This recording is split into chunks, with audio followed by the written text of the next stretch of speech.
NFS not found suitable को लेके लगातार बहुजन समाज के जो बुद्धिजीवी हैं वो उस मामले को उठाते रहे हैं कि तमाम नौकरियों में एससी एसटी ओबीसी के जो अभ्यर्थी होते हैं उनको नॉट फाउंड सुटेबल कर दिया जाता है। इसको लेके राहुल गांधी ने एक बड़ा ऐलान किया है, एक बड़ा मैसिव उन्होंने इनिशिएटिव किया है कि नॉट फाउंड सुटेबल बहुजनों के हित के लिए नहीं है। मोदी जी एक नया खेल लाए हैं जो लोकतंत्र पे हमला है। क्या कुछ उन्होंने ट्विटर के माध्यम से, फेसबुक के माध्यम से ट्वीट किया है, उसको लेके हम बातचीत करेंगे कि नॉट फाउंड सुटेबल आखिर है क्या और राहुल गांधी इसको लेके क्यों इतना एग्रेसिव हैं। इसको लेके बातचीत होती रही है और बेस सर हमारे साथ में हैं, सीनियर जर्नलिस्ट हैं, जाने माने पत्रकार हैं बिहार के, ये भी लगातार नॉट फाउंड सुटेबल को लेके आवाज़ उठाते रहे हैं। तो सर, नॉट फाउंड सुटेबल को लेके राहुल जी ने जो ट्वीट किया है उस पर क्या कहना है और इसकी बारीकियों को आपसे हम समझने का प्रयास करेंगे। धन्यवाद रवि जी। सबसे पहले तो एनएफएस नॉट फाउंड सुटेबल ये दलित पिछड़े आदिवासियों के लिए गाली है। गाली कैसे? गाली है। ये एनएफएस का मतलब होता है नॉट फाउंड सुटेबल, इसका मतलब है आप नालायक हैं। एससी एसटी ओबीसी को एनएफएस का मतलब नालायक कहा जाता है। सरकारी नौकरियों में बड़े पदों पे, चाहे प्रोफेसर हो, असिस्टेंट प्रोफेसर हो या फिर प्रोफेशनल कोर्सेज की जो नौकरियां होती है, बड़े पद होते हैं, उनमें कह देता है कि योग्य उम्मीदवार नहीं मिले। मतलब कि योग्य उम्मीदवार अगड़ी जाति में मिल जाते हैं, दलित पिछड़े आदिवासी में योग्य उम्मीदवार इनको नहीं मिलते हैं और इनके लिए लिख दिया जाता है कि भाई कोई योग्य उम्मीदवार ही नहीं मिला, नॉट फाउंड सुटेबल, माने सुटेबल मिलबे नहीं किया। मतलब आईएएस की परीक्षा में एनएफएस नहीं लग रहा है। देश की जो सबसे बड़ी परीक्षा है, जिससे सबसे बड़ा पदाधिकारी बनता है, जिला अधिकारी बनता है, सेक्रेटरी बनता है, वहाँ एनएफएस नहीं लगता है। लेकिन प्रोफेसर की नौकरी में एनएफएस लग जाता है। माने दलित पिछड़े और आदिवासी प्रोफेसर नहीं बन सकते हैं, आईएएस बन सकते हैं, राष्ट्रपति बन सकते हैं, चीफ जस्टिस ऑफ इंडिया बन सकते हैं, लेकिन प्रोफेसर और बाकी इस तरह के पदों पर नॉट फाउंड सुटेबल नाम का एक धब्बा लगा दिया जाता है, गाली दी जाती है कि आप लोग में योग्यता ही नहीं है। तो इसको लेके दलित पिछड़े आदिवासी समाज के सामाजिक कार्यकर्ता, नेता और सोशल एक्टिविस्ट, पत्रकार, सारे लोग लंबे समय से लड़ाई लड़ रहे हैं कि कहीं हम लोग के साथ ये जो खेल हो रहा है वो खेल बंद हो और हमारे समाज के लोग हर जगह प्रतिनिधित्व करें। आईटी में नहीं लगता है, नीट में नहीं एनएफएस होता है, मतलब नौकरियों में हो जाती है। नौकरी में हो जाता है, एडमिशन में भी होता है। तो अरे कई जगह बड़े कॉलेज में एडमिशन में लिख देता है कि योग्य उम्मीदवार ने मिला, सीटें खाली है। क्या है एनएफएस? एनएफएस यही है कि कट ऑफ जो होता है उसको एससी का कट ऑफ हुआ, एसटी का कट ऑफ हुआ, ओबीसी का कट ऑफ हुआ, ईडब्ल्यूएस का कट ऑफ हुआ, जो कि ओबीसी से नीचे जाता है। सब माने एससी एसटी ओबीसी को उस लायक उम्मीदवार नहीं मिला, ईडब्ल्यूएस में मिल जाता है, कम कट ऑफ मिल जाता है। ये भी एक बहुत बड़ा खेल है। ये गाली है, हम बोल रहे हैं। एनएफएस का मतलब है नालायक, मतलब एससी एसटी ओबीसी नालायक हैं। इसको लेके राहुल गांधी दिल्ली यूनिवर्सिटी के जो छात्र संघ हैं, उनके जो नेता हैं, खत्री एक हैं जो खूब पॉपुलर हो रहे हैं, अध्यक्ष दिल्ली यूनिवर्सिटी छात्र संघ के, उन लोगों के साथ मिले और उन लोग से इस मुद्दे पर उन्होंने बात की और ट्विटर पे इसको साझा किया। राहुल गांधी लिखते हैं कि नॉट फाउंड सुटेबल अब नया मनुवाद है। एससी एसटी ओबीसी के योग्य उम्मीदवारों को जानबूझकर अयोग्य ठहराया जा रहा है ताकि वे शिक्षा और नेतृत्व से दूर रहें। बाबा साहब ने कहा था शिक्षा बराबरी के लिए सबसे बड़ा हथियार है, लेकिन मोदी सरकार उस हथियार को कुंद करने में जुटी है। दिल्ली यूनिवर्सिटी में 60% से ज़्यादा प्रोफेसर और 30% से ज़्यादा एसोसिएट प्रोफेसर के आरक्षित पदों को एनएफएस बताकर खाली रखा गया है। दिल्ली यूनिवर्सिटी में 60% से ज़्यादा प्रोफेसर, दिल्ली यूनिवर्सिटी में 60% से ज़्यादा प्रोफेसर और 30% से ज़्यादा एसोसिएट प्रोफेसर के पद जो आरक्षित हैं उनको एनएफएस बताकर खाली रखा गया है। यह कोई अपवाद नहीं है। आईआईटीज, सेंट्रल यूनिवर्सिटीज़ और हर जगह यही साजिश चल रही है। प्रोफेसर के पदों में एनएफएस संविधान पर हमला है। एनएफएस सामाजिक न्याय से धोखा है। ये सिर्फ शिक्षा और नौकरी की ही नहीं, हक, सम्मान और हिस्सेदार की लड़ाई है। मैंने दिल्ली यूनिवर्सिटी के जो छात्र संघ हैं, मैंने DUSU मतलब दिल्ली यूनिवर्सिटी स्टूडेंट यूनियन के छात्रों से बात की। अब हम सब मिलकर बीजेपी RSS की हर आरक्षण विरोधी चाल को संविधान की ताकत से जवाब देंगे। तो ये राहुल गांधी का कहना है। यानी कि जिस लड़ाई को मान्यवर कांसी राम लड़ रहे थे दलित पिछड़ों के अधिकार के लिए, जगजीवन राम लड़ रहे थे, बाबा साहब लड़ रहे थे, वो लड़ाई राहुल गांधी लड़ रहे हैं। जिस बात को बहन मायावती जी को कहना चाहिए था, जिस बात को राहुल गांधी को, जिस बात को तेजस्वी यादव को कहना चाहिए था, लालू जी को कहना चाहिए, अखिलेश यादव को कहना चाहिए, वो बात दमखम से राहुल गांधी कह रहे हैं। क्या वाकई में ये कोई चाल है बीजेपी RSS की? अरे भाई, हम तो एक लाइन में बोल दिए कि इस देश में दलित में इतना मेरिट है, इतनी मेरिट है कि वो चीफ जस्टिस ऑफ इंडिया बन सकता है, इतनी मेरिट है कि IAS IPS बन सकता है। लेकिन प्रोफेसर बनने के लिए दलित, आदिवासी और पिछड़े के पास मेरिट नहीं है। यही तो साजिश है कि उच्च शिक्षा में दलित पिछड़े ना जाएं। जाएंगे तो बाबा साहब की बात करेंगे, जाएंगे तो फूले की बात करेंगे, जाएंगे पेरियार की बात करेंगे, जाएंगे तो बहुजन जो नेता हैं, बहुजन जो महापुरुष हैं, उनकी बात करेंगे। जो सोशल रिफॉर्मर रहे हैं बहुजन समाज से, उनकी बात करेंगे। उनके हाँ, प्रोफेसर अपने बच्चों को पढ़ाएंगे, सिखाएंगे। तो कॉलेज स्कूल में ना पहुंचने देंगे, ना इन लोग विचारधारा समझ पाएगा, और फिर कटोरा लेके 5 किलो अनाज पे वोट देगा। तो हमारे देश में जो लोग हैं, उनकी मानसिक अवस्था उतनी डेवलप अभी नहीं हुई है। और डेवलप तभी होगी जब हम उच्चतर हाई स्कूल से ज़्यादा पढ़ेंगे। हाई स्कूल में जाते जाते कर जाता है, बा मैट्रिक पास कर गया, भली पीटी है हाँ, में इसलिए अब कॉलेज यूनिवर्सिटी जाएंगे, पढ़ेंगे। सबकी नहीं बात करें हम, कितने % ग्रेजुएट हैं बिहार में दलित, देख लीजिए आंकड़ा, तो 10-20% भी नहीं है। उतना कहाँ है? हाँ, 5%, 8% के आसपास। तो अब बताइए कि दलित, पिछड़े, आदिवासी जब तक हाई स्कूल से आगे नहीं बढ़ेंगे, प्रोफेसर नहीं बनेंगे, तो अपने लोगों को कैसे प्रेरित करेंगे? तो खास करके सेंट्रल यूनिवर्सिटी में जो केंद्र सरकार के जिम्मे आता है, जिसकी बहाली, ये जो यूनिवर्सिटी, स्टेट यूनिवर्सिटियां हैं, उसमें तो बहाली राज्य सरकार करती है। जो सेंट्रल यूनिवर्सिटी है वहाँ बहाली केंद्र सरकार के द्वारा होती है। एक बात, जैसे मगध यूनिवर्सिटी है बिहार में, उसमें बहाली नीतीश कुमार की सरकार करेगी, राज्यपाल करते हैं। हाँ, सरकार वैकेंसी निकालेगी। पटना यूनिवर्सिटी सरकार, बिहार की सरकार वैकेंसी निकालेगी। लेकिन सेंट्रल यूनिवर्सिटी की जब बात आएगी,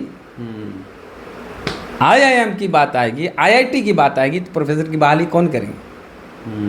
हाँ, जवाहरलाल नेहरू यूनिवर्सिटी की बात आएगी, दिल्ली यूनिवर्सिटी की बात आएगी, या फिर किसी भी स्टेट में जो सेंट्रल यूनिवर्सिटी है, वहाँ पे जब बहाली की बात आएगी तो केंद्र सरकार के द्वारा बहाली की जाती है। मतलब कि स्टेट यूनिवर्सिटीज़ में जहाँ जहाँ बहुजनों की सरकार है, वहाँ वहाँ लोग मिल जाते हैं, हाँ। नॉट फाउंड सुटेबल नहीं है। और जहाँ बीजेपी की सरकार है या केंद्र की सरकार है भारत में, उनकी वैकेंसी में दलित, पिछड़े और आदिवासी प्रोफेसर के योग्य नहीं मिलते। तो अभी मेन जो फोकस था राहुल गांधी का कि प्रोफेसर की बहाली में साजिश के तहत दलित, आदिवासी और पिछड़े को NFS लगाकर रोक दिया जाता है। कहता है काबिल आदमी ही नहीं है दलित, पिछड़े, आदिवासी। तो राहुल गांधी ये जो मुद्दा उठा रहे हैं, ये मुद्दा बिहार के लोगों को समझना चाहिए। एक सवाल ये है सर, बात गले इसलिए नहीं उतरती है, बिहार के लोगों के लिए, इसलिए बिहार में चुनाव है इसलिए बोले सर, एक सवाल गले नहीं उतरती है कि EWS का कट ऑफ OBC से कम जा रहा है, SC ST से भी कई एग्जाम में कम गए हैं। जन्मजात मेरिट हैं उनके पास, वहाँ मेरिट के बारे में सवाल ही नहीं। हम इसलिए बिहार के लोगों को बोल रहे हैं कि राहुल गांधी अगर दलित, पिछड़े, आदिवासी की बात करते हैं और फिर उनकी पार्टी यहाँ बहुत अच्छा नहीं कर पाती है, तो कल को कोई नहीं आपकी बात उठाएगा। सवाल मेरा सर ये है कि EWS कट ऑफ OBC से कम जा रहा है, वहाँ पे कट ऑफ इसलिए लोग कहते हैं अधिक जाता है OBC का या SC ST OBC का EWS से, क्योंकि इनके पास मेरिट अधिक है, तब तो कई लोग हैं, इसलिए जो कंपटीशन अधिक है, इसलिए कट ऑफ अधिक जा रहा है। मतलब एक तरफ आप EWS बता रहे हैं कि मेरिट कम है जनरल समाज की, ओबीसी का मेरिट अधिक है इसलिए कट ऑफ अधिक जा रहा है। एक जगह आप NFS हो रहा है और जाता ओबीसी का कट ऑफ जनरल में चल जाता, लेकिन होता क्या है कि इंटरव्यू में नंबर कम कर दिया जाता है। SC ST OBC कैंडिडेट का रिटेन में ठीक नंबर रहता, बहुत अच्छा नंबर रहता, इंटरव्यू में नंबर कम दिया जाता है और कह देता है नॉट फाउंड सुटेबल, मतलब योग्य उम्मीदवार ही नहीं मिला। अब आपको बोलते हैं कि कई बार ऐसा होता है कि कैंडिडेट के साथ जातीय भेदभाव हो जाता है और उनको पता भी नहीं चलता है, अंगूठे काट ले जाते हैं इंटरव्यू में। हाँ, उनको पता भी नहीं चलता है, सवाल ही ऐसा पूछ देते हैं जानबूझ के।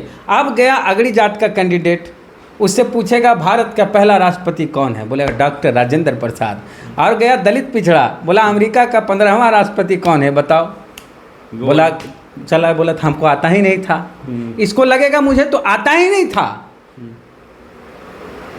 मैं ही गलत हूँ, मैं ही नहीं पढ़ा। और अगड़ी जाति वाला कहेगा अरे मैं तो जन्मजात मेरिट, सवाल पूछा जवाब दिए, भारत के पहला राष्ट्रपति कौन, डॉक्टर राजेंद्र प्रसाद। तो कई बार जात के नाम खेल इंटरव्यू में, हाँ, इंटरव्यू में बहुत बड़ा खेल होता है। चूँकि इसलिए क्योंकि अभी MPSC का जो रिजल्ट आया था उसमें मैक्सिमम जो SC ST OBC के लोग थे उनको 30 से कम नंबर दिया गया, जो जनरल क्लास के लोग थे उनको 80 से ऊपर नंबर आया। इसको देखते हुए बिहार सरकार ने, नीतीश कुमार ने कहा था कि BPSC में यदि जिनको 30 से कम नंबर आएगा, जिनको 80 से ऊपर आएगा, सबकी जाँच होगी। इस बार बताना पड़ेगा कितना क्यों आया कम आया। तो ये नीतीश कुमार बहुत बहुजन के लिए एक नायक हैं।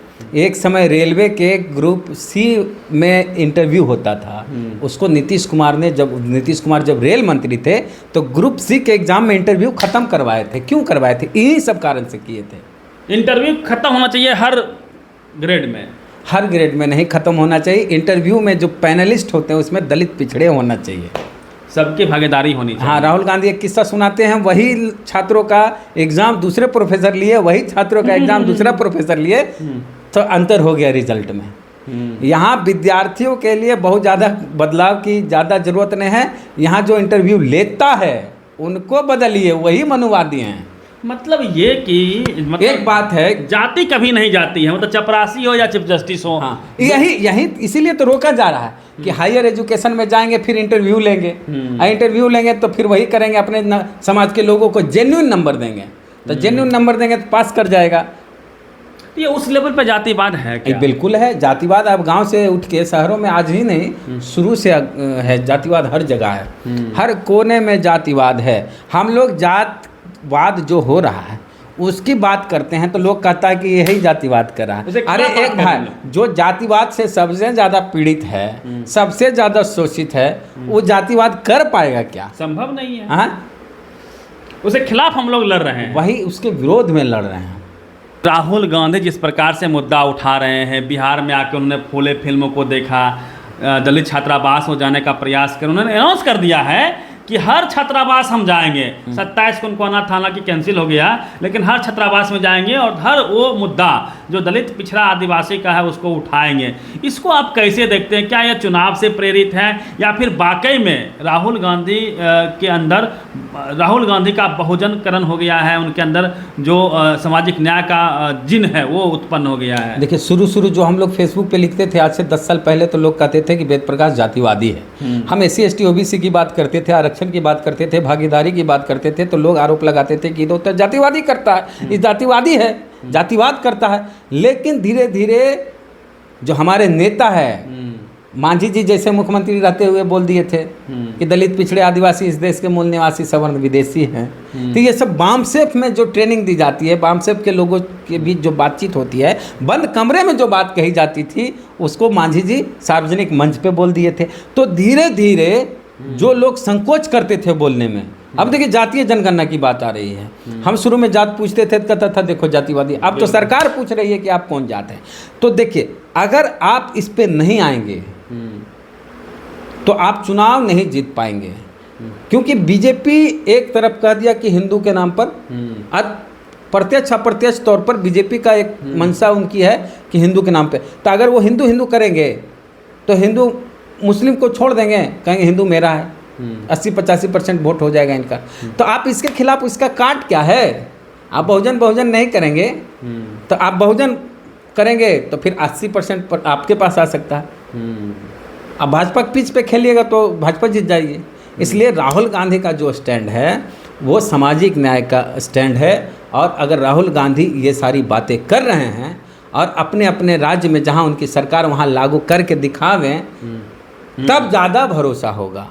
क्योंकि कांग्रेस यहाँ पे 65-70 साल तक राज की। नहीं, अभी जहाँ कांग्रेस की सरकार है, अच्छा, वहाँ लागू करें। देखिए एक जगह कांग्रेस की जहाँ सरकार है ओल्ड पेंशन स्कीम को लागू कर रही है, तो ये सारे चीज़ का प्रभाव बिहार में पड़ेगा। जाते जनरल करवा रहे कर्नाटक में। हाँ, तो अब तो पूरे देश में होगा। खैर, राहुल गांधी अगर ये सारी बातें कर रहे हैं जो कभी हम लोग करते थे तो हम लोग को जातिवादी कहता था लोग, आज राहुल गांधी को भी जातिवादी कहेंगे। लेकिन जात इस देश की सच्चाई है, जाति के नाम पर हर चीज़ होता है इस देश में। तो जाति की गिनती भी होनी चाहिए और जाति के आधार पर कौन पिछड़ गए सारा कुछ होना चाहिए और जात के नाम पर भेदभाव नहीं होना चाहिए। तो जाति एक सच्चाई है और जात के नाम पे ही इस देश में गैर बराबरी आई है। यदि गैर बराबरी के खिलाफ आपको लड़ना है तो आपको हर जात को उसकी भागीदारी देनी होगी, ये सच्चाई है। यह देश कृषि प्रधान देश नहीं है, यह देश जाति प्रधान देश है। यहाँ जात के नज़र से आप हर चीज़ को देखेंगे तो आपको सब कुछ क्लियर हो जाएगा, क्रिस्टल आपका क्लियर हो जाएगा। तो राहुल गांधी इस पिच पे बैटिंग कर रहे हैं, लेकिन सवाल वही है, क्या राहुल गांधी जी पे भरोसा किया जा सकता है? क्योंकि कांग्रेस की ये इतिहास नहीं रही है कि उसने लोगों को सामाजिक न्याय की तरफ बढ़ाया है। लेकिन राहुल गांधी जी जब से भारत जोड़ो यात्रा किए हैं, कैसे कर सकते हैं? सारे बैंकों का राष्ट्रीयकरण किया गया तो उसमें दलित पिछड़े नौकरी लगा कि नहीं? प्राइवेट बैंक था ना। SC/ST एक्ट कौन दिया है? राजीव गांधी दिया है। तो राजीव गांधी फेलोशिप ये सब था, तो मोदी जी आए तो बंद कर दिए। दलित लोग PhD नहीं कर पा रहा है अब। तो सामाजिक न्याय कांग्रेसी तो नहीं हो रहे हैं। नहीं, हम कांग्रेसी नहीं हो रहे हैं। हमारे विचार अगर कांग्रेस के विचार से मिल रहे हैं, इसका मतलब है कि कांग्रेस हमारे विचारों से प्रभावित है। अपने स्टैंड पे नहीं, हमारा विचार जो हो तो बाबा साहब का विचार है। हमारे विचार मैंने वेद प्रकाश के विचार से नहीं, हम बहुजनों के विचार से प्रभावित हैं। मैं नहीं बोल रहा हूँ, हम आप बाबा साहब